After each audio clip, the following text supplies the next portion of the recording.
Hi, I'm John Byner, and I'm here at Jim Stafford's wonderful studio, recording studio, and I'm here to do the audio book of my book, 5 Minutes, Mr. Byner, and I hope you get to read it or listen to it, or I don't know, just do it.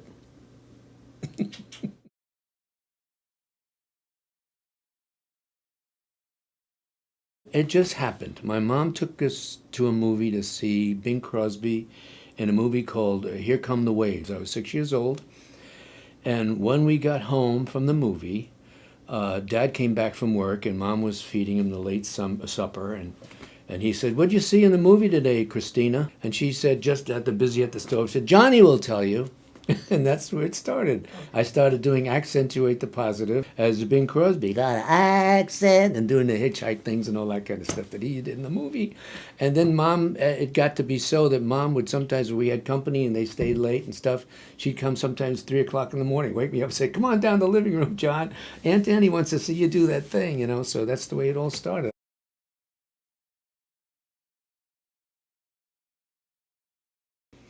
Oh, you sort of do like overdo it sometimes, you know, like I do John Wayne, and you gotta emphasize a lot of things and wait a little longer, and try to find out how they moved and all that kind of stuff. And the posture has a lot to do with it too.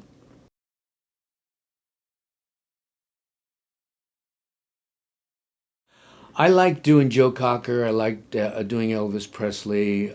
If I like somebody, I'll do them. If I don't like them, I don't do it. They're not in my soul. They're not in my head, so I don't do them. And I was telling somebody that story once. And he said, "You liked George Jessel?" And I did. He was a neat guy. He was funny.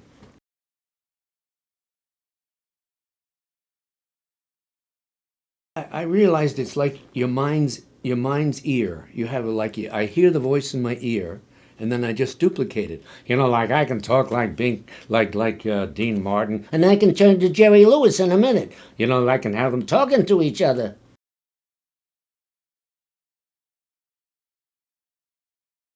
Doug Wellman and I were together in a show I did called Comedy on the Road, and in the last show, we flew back to LA together, and generally, his girlfriend would pick him up, and my wife would pick me up. But before we went to our different cars, he said to me, "Hey, if you ever want to write a book, I'll help you with it." And that's what I thought of. And many, many, many years later, I called him and said, "What do you say?" And he said, "Okay." And he had written a couple of books by then, and he was used to the situation, and there we went. Like 2.5 years ago, it started.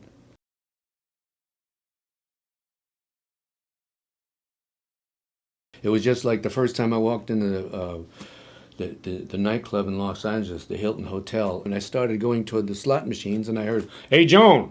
I turned, and it was Elvis saying, "Hey, Joan, how you doing?" I said, "How you doing?" He's "Down the tubes," and that was the first. That was all of the first time. Okay. Okay, the second time was I was working with Diana Ross, and I was doing Elvis, and someone in the sitting down below said, "Hey, get him on stage." And I said, "Yeah, yeah, he waits in the wings for somebody like you to say, 'Come on, bring him out.'"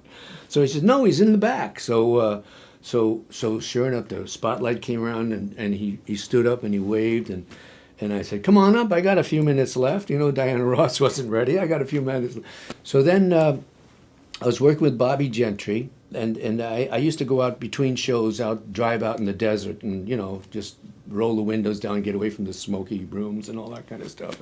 And I'd come back, and my friend, the drummer for Bobby Gentry, he said, "Elvis stopped by," and I'd say, "No, yeah, Elvis stopped by."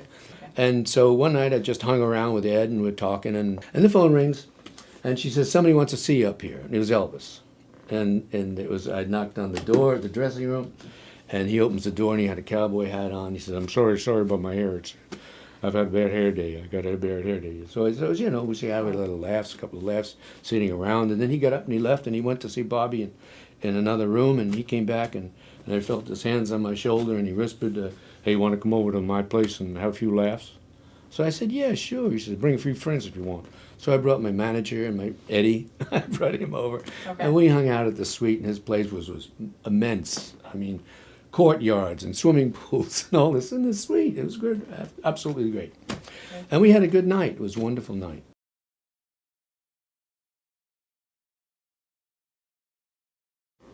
For all my career, it was like 5 minutes, Mr. Byner, and that's what I call the book, 5 minutes, Mr. Byner.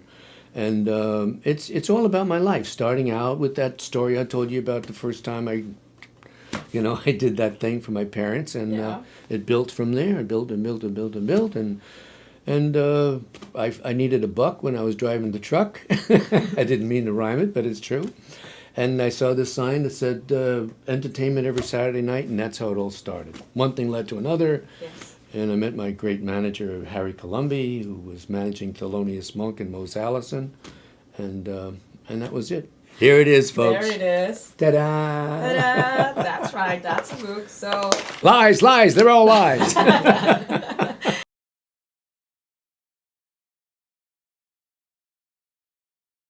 Well, yeah. If they want to be, if they think they're funny, and their family thinks they're funny, and their friends in school think they're funny, and the people they're with in the Navy, like it was with me, then just if you get started and you lock into something, just the big thing is to be yourself. Don't try to be anybody else. I mean, I'm saying as an impressionist, but I'm saying just talk about things that are close to you in your heart and soul, and it'll all come out nice.